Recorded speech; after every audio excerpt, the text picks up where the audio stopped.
not what you say, it's how you say it.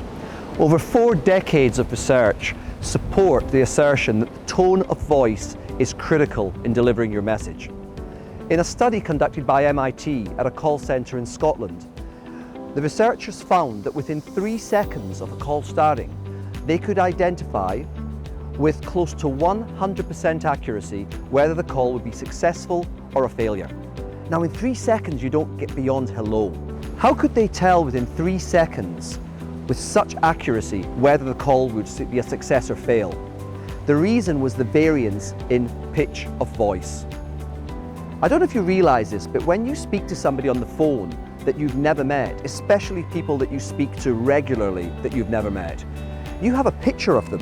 And that picture comes from your unconscious mind. You don't make it up, it just pops into your head. Now that picture is going to have favourable characteristics if the person sounds pleasing to you. And people that sound pleasing to you normally have similar tonality to you. So what's the takeaway here? The takeaway is very simply that we can control our tonality within a comfortable variation. Now that may sound crazy, but let me give you a fantastic example. Prime Minister Margaret Thatcher. Margaret Thatcher, in her early years as a junior cabinet minister, had a very high-pitched voice. She realised this was a problem for her moving forward in politics, and she started taking voice training lessons with a Hollywood coach in 1972. She took these lessons for 4 years. By the time she became the leader of the Conservative Party, her tone of voice was lower, because lower voices sound more controlled and more authoritative. And this concept of control is critical here with tone of voice, because we relate high-pitched voices to panic, and people don't like panic, so we don't like high-pitched voices in our leaders. Once again, there is a very high correlation between people who are in leadership positions and have a lower tone of voice because they sound as if they are in more control. Now, it's not just the pitch of voice that's important, the speed at which you speak and the volume at which you speak.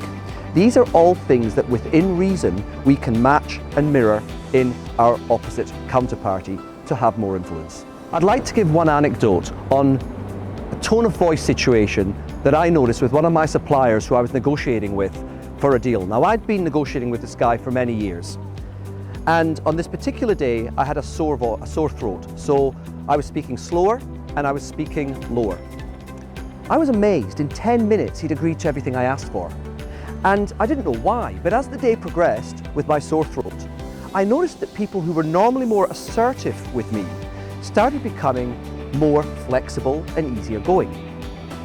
By the end of the day, I realized the reason for this was when I slowed it down and had a more relaxed demeanor, I was getting the same back from the other people.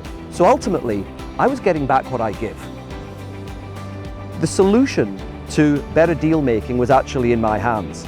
And of course, this is just one part of it, but never underestimate how important tone of voice is, because it can absolutely change the way your counterpart responds to you.